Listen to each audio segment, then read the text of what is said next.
The insanity in the mirror may be closer than it appears. The insanity in the mirror may be closer than it appears. Anthony Sarian.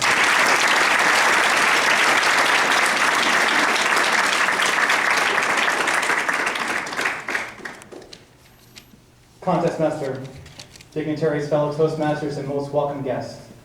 It is very important that we learn from our mistakes. I haven't learned from any of mine, but hopefully you will. There's a lot of things you won't learn within the driver's manual, and certainly not at the DMV. And I'm here to give you some further education on how to deal with the roadways. First and foremost, I have to deal with the Monday through Friday morning commute like many of you. But traffic isn't always bad.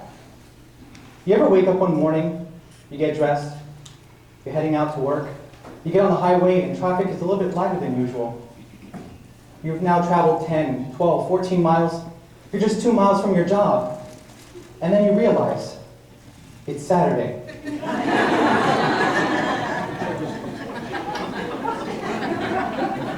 I'm not the only person who's done it.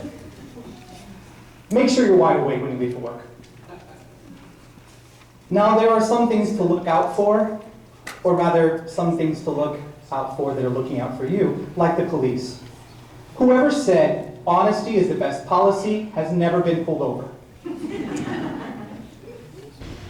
Police officer pulled me over. First question, do you know why I pulled you over? You're a cop. That's what cops do, they pull people over.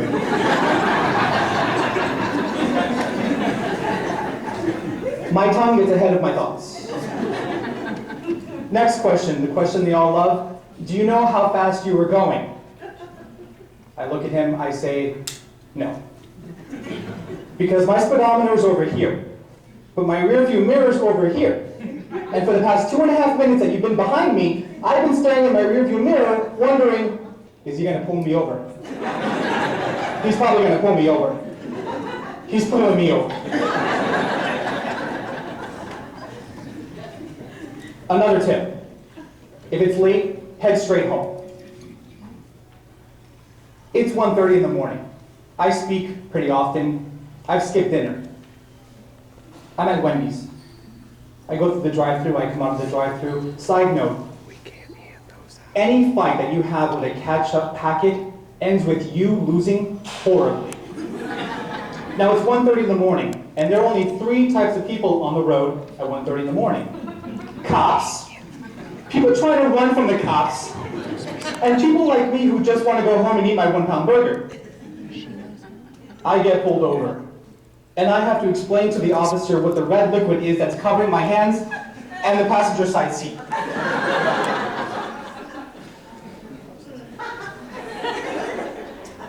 Another point of education, never get directions from someone with no sense of direction. Most of my friends have a GPS. I don't. I own a compass. I'm old school. I'm in my car and I'm trying to get to my friend's house. Now, she isn't particularly good, certainly not MapQuest skills, at letting me know where she lives. She's lived there for over 10 years. So she asked me about landmarks. Well, what are you nearby? So I say to her, there's a plaza with a Winn-Dixie. Oh, Winn-Dixie, is there a CVS on the corner? Yes, yeah, there's a CVS. Okay, is there a Payless shoe store across the street? Yeah, there's a Payless shoe store. Oh, my house is nowhere near there. But the dentist I go to, he's in that plaza.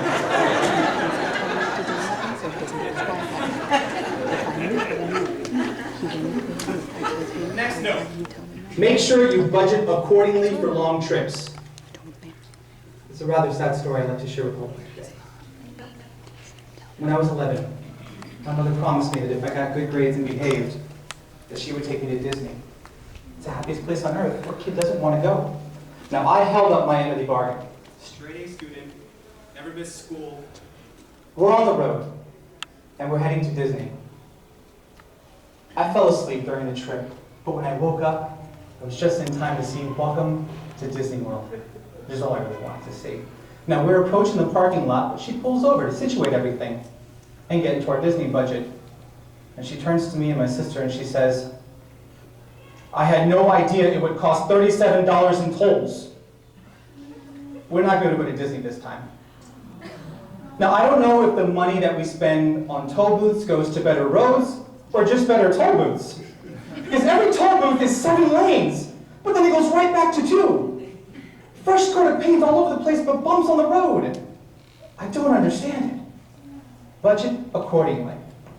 Speaking of Disney, we in this country can't wait to go home to watch TV or movies, so we install a few of them inside our vehicles. Okay?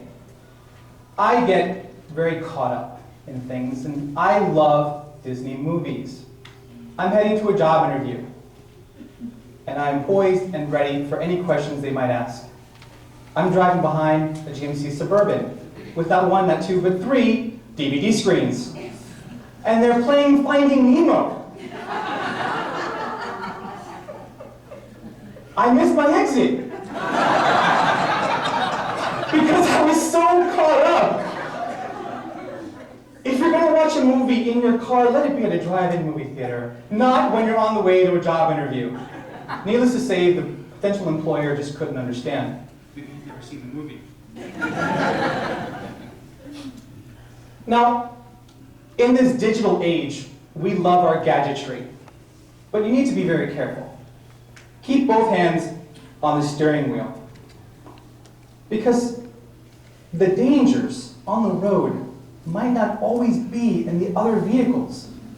See, I'm riding passenger. My friend is driving, and she loves her cell phone.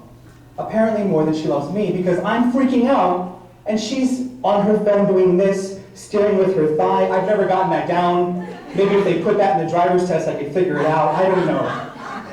I don't have that much coordination. It's just, hey, how you doing, okay? So I turn to her and I say, look, you shouldn't text and drive. And she says to me, I'm not texting. I'm sending an email.